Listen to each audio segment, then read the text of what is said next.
Classes have been suspended at the Grey College Secondary School in Bloemfontein. This follows 53 pupils and 7 teachers testing positive for COVID-19. For more on this, our reporter Sipamandla Goge joins us now. Sipamandla, there are so many schools in the Western Cape that are currently closed. We've got a headline here from the Herald. COVID hits 89 Eastern Cape schools. What's happening there in Bloem?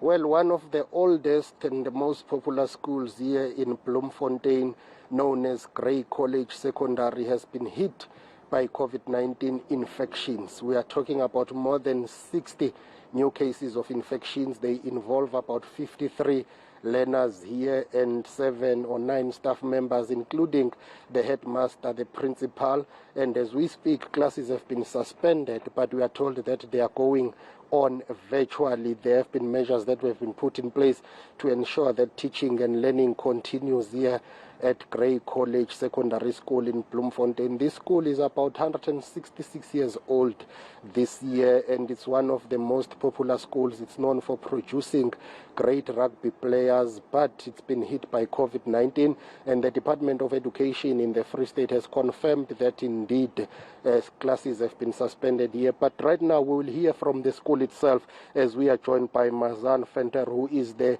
Marketing and Communications Officer. Thank you very much for your time. So in total, how many people here, including learners and staff members, that have tested positive for COVID-19? Well, we actually have now, like you've mentioned, 60 cases, confirmed positive cases. And then obviously we have a lot of isolation cases as well, seeing as we have the 3 hostels.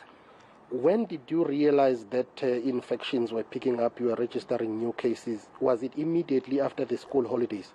No, actually, just at the start, when the school started, it was about 2 cases. But in the couple of 2 weeks now, we have really rapidly increased. And that was also the reason for closing the schools and taking the right measures. Any idea where this may have originated from? It's difficult to say.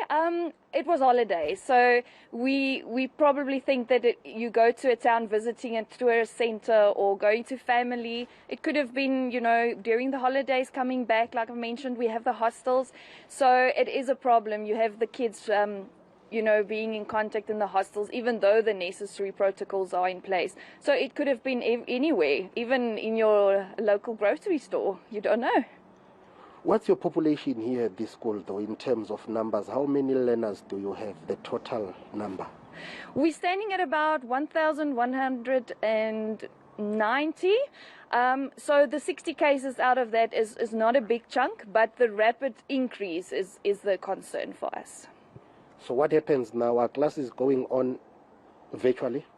Yes, from Monday, the classes will continue your daily timetable. You just go into your Microsoft Teams and you go and get your virtual class. But working with other stakeholders, including the Department of Education and Department of Health in the province, which, by the way, was here on Friday and gave you a thumbs up for your COVID-19 protocols. Moving forward, what will you be doing to ensure that the rest of the learners are safe? Yes, the department was here. They gave us the go-ahead. Everything is in place. We've now made the decision in conjunction with our SGB, the Department of Health and the Department of Education, to suspend classes for all the pupils and then the staff for 2 weeks. So our grade 10, 11 and 12 learners will be back on the 23rd of August, and the week after on the 30th we will have our grade 8 and 9s coming back. But all of that is dependent on how the infections and numbers are behaving. Yes, definitely. It's something we have to keep track of, and it's something that we definitely keep in mind to see that it's safe for everyone to come back to school. Thank you very much for your time. That is Mazan Venter. She is the Communications and Marketing Officer here at Grey College Secondary School in Bloemfontein. Basically, the situation is that the school management and parents are concerned about the new infections here. More than 60 people have tested positive. They say they will be monitoring the situation, but for now, classes are suspended. Physical classes, they are going on virtually. It's over. Back to you, Anika. Thanks so much, Sipa. I suppose the only positive there is that they can actually have online classes, and so learning hasn't stopped altogether. Sipamandla Goge, thank you so much for your time.